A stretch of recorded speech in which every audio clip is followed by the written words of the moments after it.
It's a strange thing, but I'm fascinated by it as a material.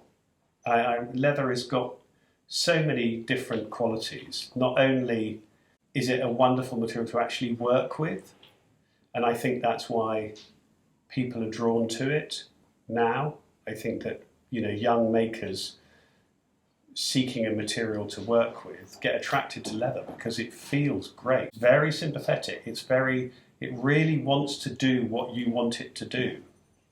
And that can't be said for a lot of materials. You know, it doesn't fight you, quite the opposite. It actually wants to help you do whatever you're trying to do with it. And that makes it really lovely. So it means it can be enjoyed by the maker and by the purchaser, if you like, the client, the end client, for two completely different reasons. Leather is an extraordinary byproduct. I mean, we are using all of these materials here are the byproduct of another industry. They would be waste. And without that other industry, without a food industry that is eating meat, you would not have leather. I like the fact that this is a byproduct. I like the fact that this is a material that would be going to waste. I mean, the value of the skin to an abattoir is tiny. It's less than 3% of the animal that comes in. So the animal that stands in the field is, you know, it's all to do with its organs and its meat, nothing to do with its hide. So it's a complete myth that animals are killed for their skins. I mean, this is bollocks. I mean, a skin like that, the welfare of the animal is completely evident in this skin. You know, the life of the animal is completely evident here. You can see exactly how it was treated, you can see how it was fed, you can see the age of it, you can see the condition of the animal at slaughter. And that, I think, is also really interesting. You know, not many other industries where you can literally trace it right back and look at it. If this was an animal that had been pumped up with hormones and had been killed far too young and had been massively grown to provide for a very nasty industrial meat industry, you would see a lot of veining in the skin. You'd have a massive change across the density of the fibre structure, and also if this had come from, say, South America or North America, this would have weevil marks on it, would have tick marks on it. The skin would effectively be damaged, and that all has to be concealed. And by concealing it, you then pigment the skin, so you can't dye it like this is being dyed, and you end up with something that is just getting close to plastic. And I think I agree with lots of people. You know, why use leather if you can't? You know, if it ceases to be a true representation of the material, why use it anyway?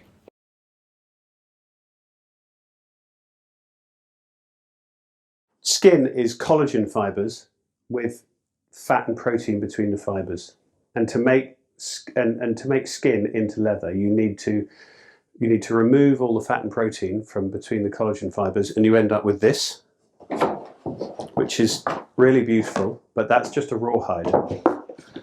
Your most familiar thing would be looking at that would be a drum skin. It's probably where people most see them, but that will rot. And it will putrefy and it will go back to flesh. So you need to replace the fat and protein with something that is going to provide flexibility to the material and prevent it from rotting. Historically, and that historically goes back a long way, like there are tan sites in France that are 30,000 years old, and they were doing, in principle, vegetable tanning.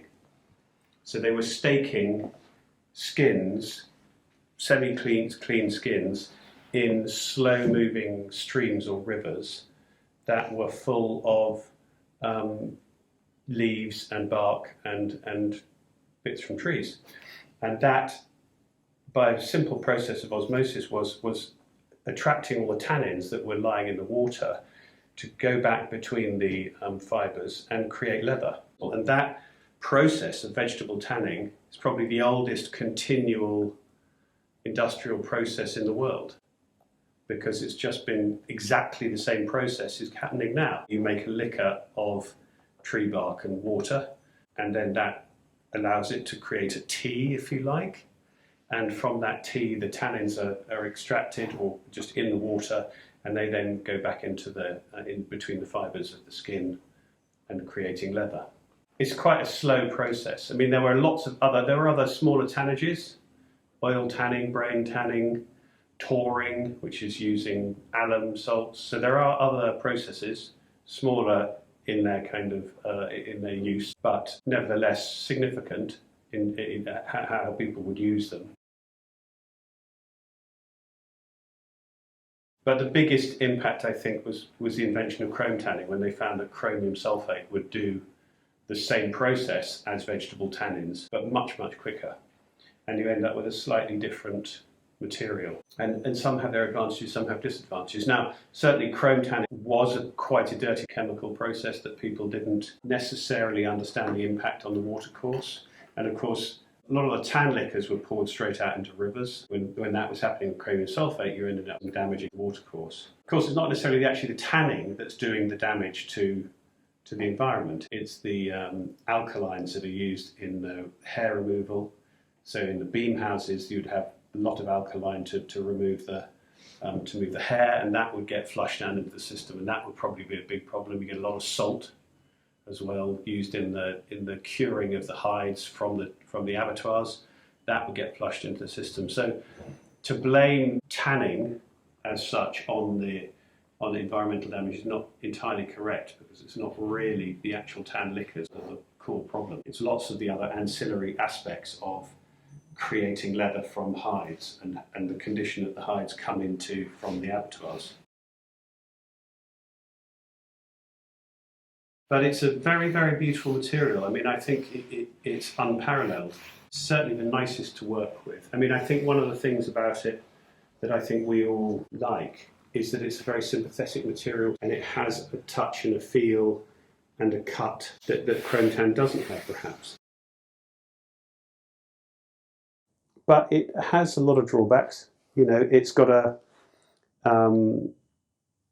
it doesn't have the light fastness, it doesn't have the stability, it doesn't have some of the strength, but it also has other things. It takes surface really well. So if you were to take, you couldn't do this, for instance, with chrome tanned material. You wouldn't be able to get this definition.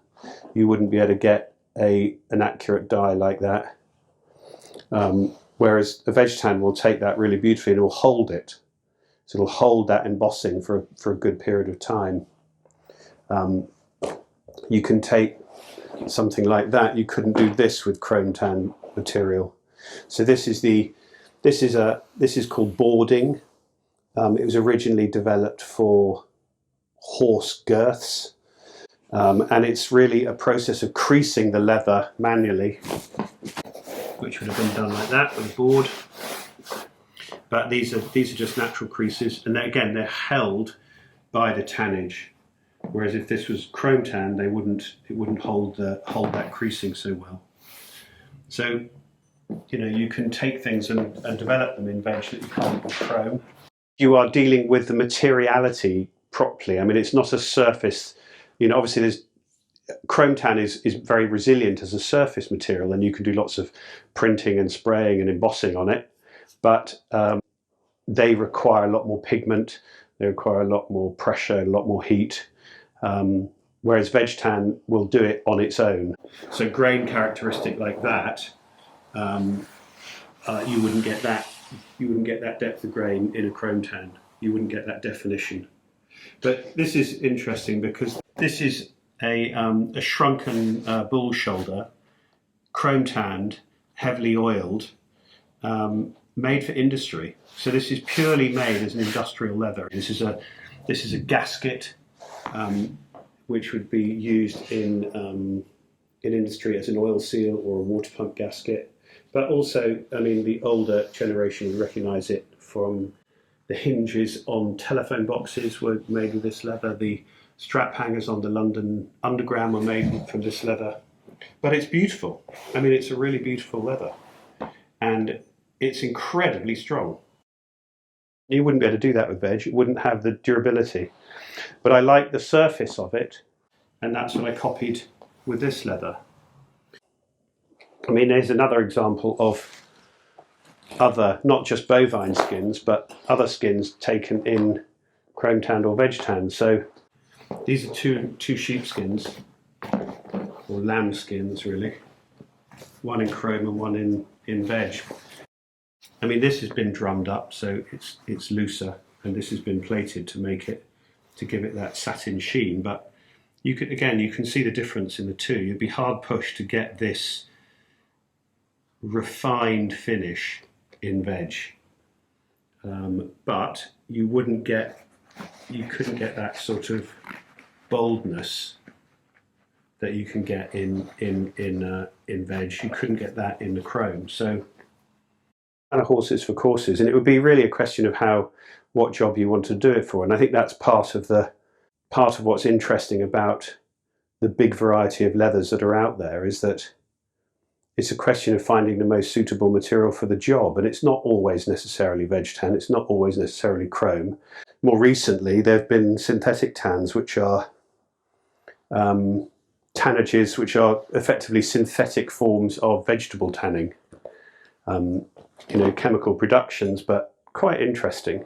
And of course, they start from a white base, whereas veg tan, the basic undyed veg tan are these, and these vary because each individual tree bark will have its own coloration. So if you're using chestnut or oak or mimosa, they will have a tonal colour, but you always start from this basic fleshy pink colour.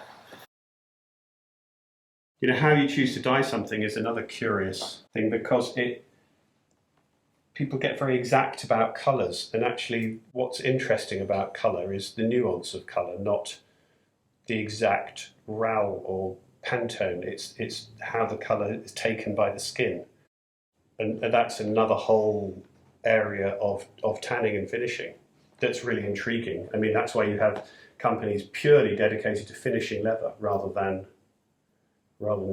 tanning it. They don't get involved in the tanning. They buy tanned leathers in, and then they just finish them. When people come here, and architects and designers come here to talk about interiors and think about what is possible, I always start from the 4 big things that as a designer you can adjust on skin. So we only work with probably 12 tanners in the world, really. 12, I think, really of the best of what they do. But the first thing is scale. What scale are you working to? What grain size do you want? What definition of pattern do you want? Because that defines whether you want to use a goat skin, a sheep skin, a calf skin, a cow skin, or a bull hide. I mean, or a buffalo, or anything else in between. So there are all these other. That scale is really important. Then colour is really important, and one end of the spectrum is pigmenting. One end is aniline dyeing, and you can have everything in between.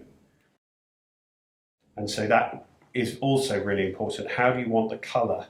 How nuanced do you want it to be?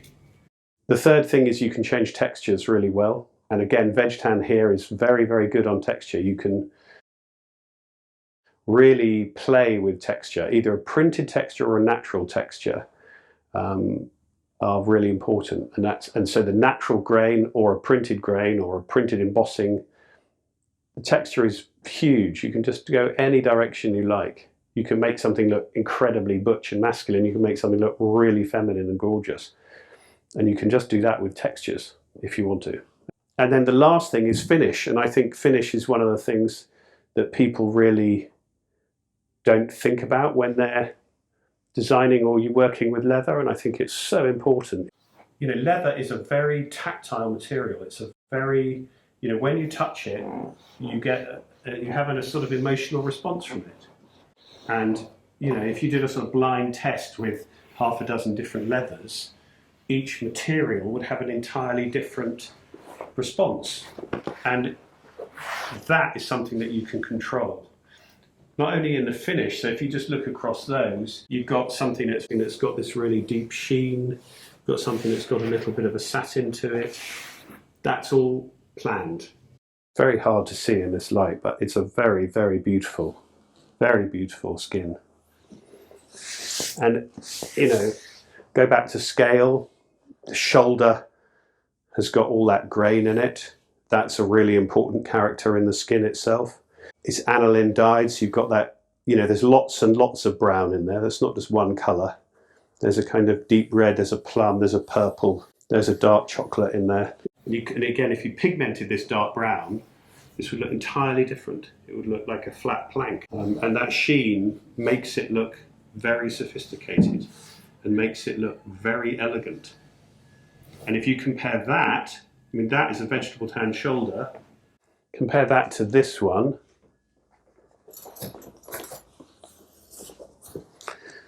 I mean, that's a vegetable tan shoulder, but it's entirely different. So this variety is really important, I think. You know, to be able to go between those two finishes, textures in the same tannage is kind of cool. I like it.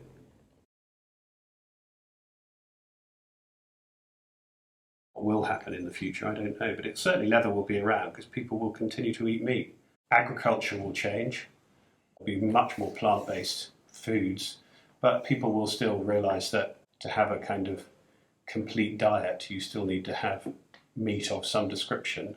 The better the meat quality, you know, the more healthy you will be, and that will be reflected in the skin type. Leather will probably go up in price dramatically, I imagine, but we'll see.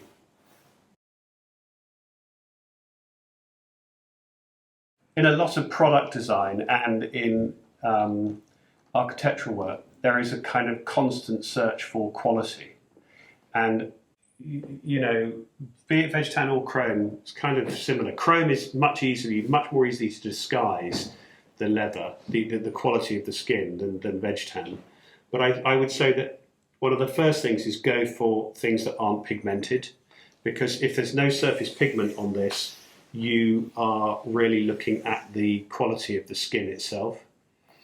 Look for veining across the skin. So if you see a lot of veining, you'll tend to get it on a slightly looser surface, and you'll get a slightly thinner hide.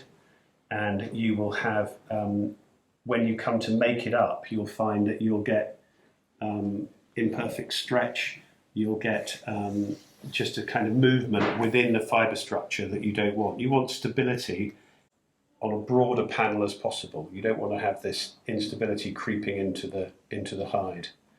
And that's hard to see it immediately, but you know, you can spot it if you sort of train the eye.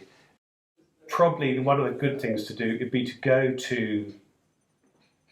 to one of the better, bigger leather merchants and just see the variety and start to look at the difference. And once you start looking at the difference, you can start to identify the things that you like as a designer or as a maker. And then I think that's the key. I mean, you kind of know what you like, and you should follow what you like, not what you're told to like. And that's about being discerning about the material type. That's about understanding, as I said, those four controllable elements of leather, and then understanding what is going on. Which panel of the skin are you cutting from? Which area of a hide are you interested in most? And perhaps you can reduce it down to just by that section. Are you looking for natural grain, or do you want a printed grain? Do you want something that's more regular? And that will guide you into, and some markets won't like imperfection. I mean, if you sell into Japan or China, they don't want to see lots of shoulder grain. They don't want to see, these kind of nuances of colour. They want it to be absolutely one colour. I think leather has got there's a lot more stuff that you can explore with it, and I think that's really important, is to experiment with it, is to push it out as far as you can. We have a lot of waste here, once we've done our work. What do we do with all that? You've got to respect the fact that this was an animal, and this material is really precious. It's not something that you chuck in the bin. So how do you take the bits that are left over and repurpose them into something beautiful? And so we developed Stack, which is a process of cutting leathers into strips and stacking it up and compressing it under high pressure, and that's turning into a really beautiful surface material that, again, we found that we can turn it on a lathe, we can CNC it with computer cutting, lots of stuff. If you think about the braiding, think about whips and stock whips. I mean, I learned from an amazing man how to make stock whips, and that kind of leads you on into a whole another area of possibilities because of that kind of intrinsic flexibility. So we've developed a light around this braided material that's got a really beautiful look and feel to it.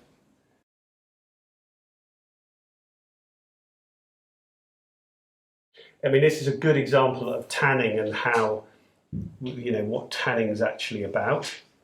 I saw a lot of printed leathers, digitally printed leathers, and they were rubbish. It was really just, it could have been on any material. Didn't necessarily have to be on leather. It was just a digital print on a material that happened to be leather. There was no real refining of the connection between the two materials, i.e. the digital ink and the tanned skin. So I approached the tannery about whether we could develop a tannage specifically to accept digital ink. And that has been really exciting, and we've come up with a leather that really works as leather, and the print is the secondary idea. So and then you end up with something that's really beautiful. You end up with something that the leather still has its intrinsic quality of feel and grain and warmth and the touch to it, but you can carry any print with any colour under the sun, and that's, again, kind of cool. It just opens up all sorts of opportunities to what you could do with it.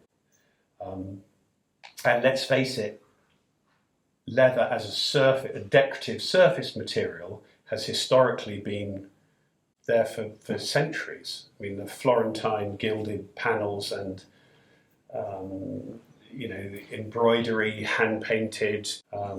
There's so much stuff out there where leather has been used as a decorative surface material, and that's all we're doing is just looking at it in the 21st century as to how it can be, and hopefully for centuries going forward, we'll see.